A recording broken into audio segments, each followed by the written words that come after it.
Hey guys! So today's movie I'm going to be discussing is the latest work from David Leitch, the man who gave us Hobbs and Shaw and Deadpool 2. He's back again with a high-octane, hyper-stylized, over-the-top action movie called Bullet Train, which stars Brad Pitt as former assassin Ladybug. He is kind of on a spiritual quest to reform himself. He doesn't want to be doing any more violent missions, but he's still technically working for his handler, and his handler sends him on this task to retrieve a briefcase on this bullet train in Tokyo, Japan.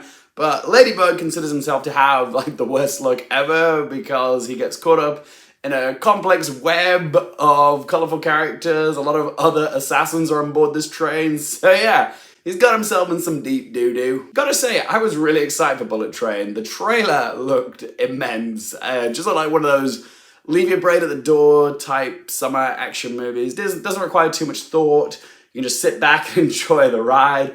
And I will say, this film is technically that. The ingredients are there, but the recipe isn't quite right. Like, the film isn't hot garbage, but it's nothing that special either. It's not all bad. Let's talk about the positives first. Like, the cast are great in this. Like, this is one of those films where you can tell everyone involved was having a fun time making it, and it shows in the end product. When the actors are having fun, you're having fun watching them. I will always say yes to a Brad Pitt-led action movie, and he's great in this. Like, he just brings that effortless, cool charisma to the role that he's known for. It's kind of his brand. So yeah, he's wonderful in this. I also really love the pairing of Aaron Taylor-Johnson and Brian Tyree Henry's twin characters. They're called Tangerine and Lemon. And I really liked their dynamic. Like, they managed to actually inject some heart into this film, into what is a very glossy plastic film. Like, they actually did bring a little emotionality to the story, which I was kind of impressed by. Brian Tyree Henry's character Lemon has this recurring joke where he's learned how to read people from the life lessons he's learned from watching Thomas the Tank Engine as a child. Like, he'll often quote the show like it's the Bible or a self-help book, and I gotta say, that shit was funny. Also, Brian Tyree Henry gets points for nailing the London accent. Well done. And Aaron Taylor-Johnson was a joy in this as well. He's your typical East London scallywag. His performance was tickety-boo. You don't get a lot of tickety-boo nowadays, do you? Definitely gotta bring it back. Tickety-boo.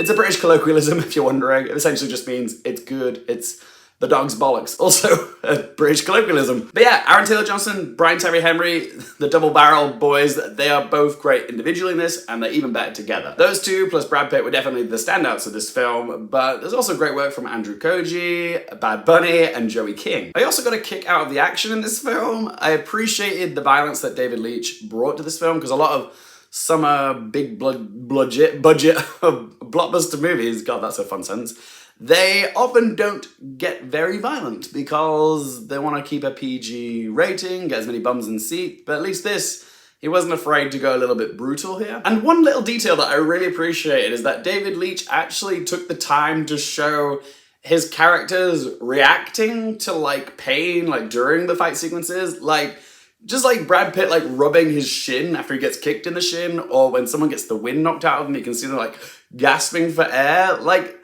it's just the little things like that which make the violence feel a little bit more impactful. And I like that. Often, like, people just get punched and it doesn't do anything in action movies. When the action impacts the characters, it impacts the audience. There you go. To quote Isaac Newton, for every action, there is an equal and opposite reaction.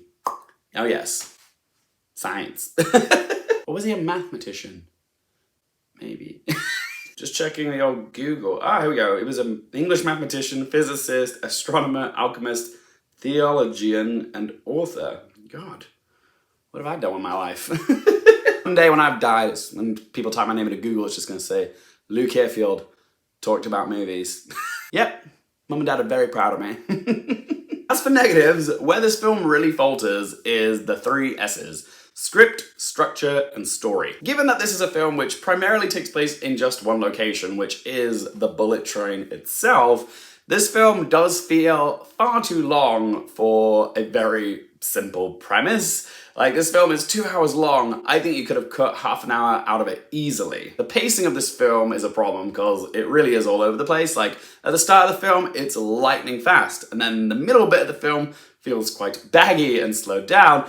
And then the last 30 minutes of the film is carnage because it's fast, then it's slow, then it's fast, then it's slow, and it's just, yeah, it's very inconsistent pacing. The story is also quite chaotic because it takes a simple premise and makes it more complex than it needs to be. There's a lot more going on here than just Brad Pitt retrieving a briefcase. Like, in fairness to screenplay writer Zach Olkiewicz, he does a pretty decent job of fleshing out all the players in the story. Like, he's clearly made an effort to make sure the characters aren't, paper thin. The problem is, there's far too many characters for this story. They're all intertwined in some way. But when you try to give every character some backstory, it has a consequential side effect of padding out the runtime, which does affect the overall quality of the story when you can feel like the movie is dragging. Finding the balance of writing decent characters and telling a compelling story is a challenge, and I just don't think he's quite got that balance right.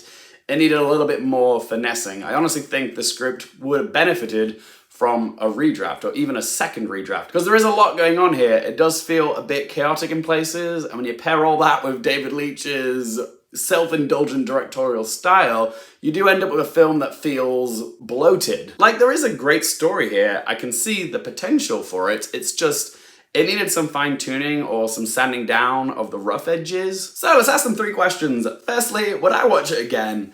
Maybe. It's not a film I'm gonna add to my collection, but Brad Pitt, Aaron Taylor Johnson, and Brian Tyree Henry did enough to make it entertaining enough, but yeah, I won't be in a rush to rewatch Bullet Train. Question 2, do I recommend it for you guys?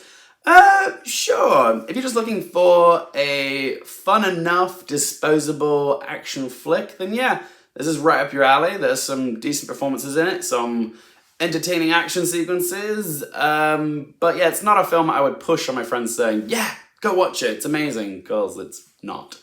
And third question, what score to give it out of 10? Bullet Train sadly continues this weird 2022 summer trend of merely passable action summer blockbuster movies. Like, it ain't hot garbage like Jurassic World Dominion, but it's not anything special like Top Gun Maverick. I think we peaked with Top Gun Maverick this summer. It's a glossy, bloated, brash, and bombastic action movie. Like, there's a great idea in here, but the execution of Bullet Train is just a little bit off, so I'm going to give Bullet Train a score of 5.5 out of 10. But as always, guys, just one bloke's opinion. Want to hear from you. Have you seen Bullet Train? If you have, what did you make of this film? Did you enjoy it? Did you not? Be able to say, let your voice be heard in that comment section down below. If you enjoyed the video, help support the channel by hitting that little thumbs up button for more movie, TV, and Oscars-related content. Don't forget to click subscribe. And if you want to follow me on socials, Twitter, Instagram, Letterboxd, TikTok, it's all in that video description down below. Thanks as always for watching, guys. For more things related to movies, TV, the Oscars, and popcorn culture,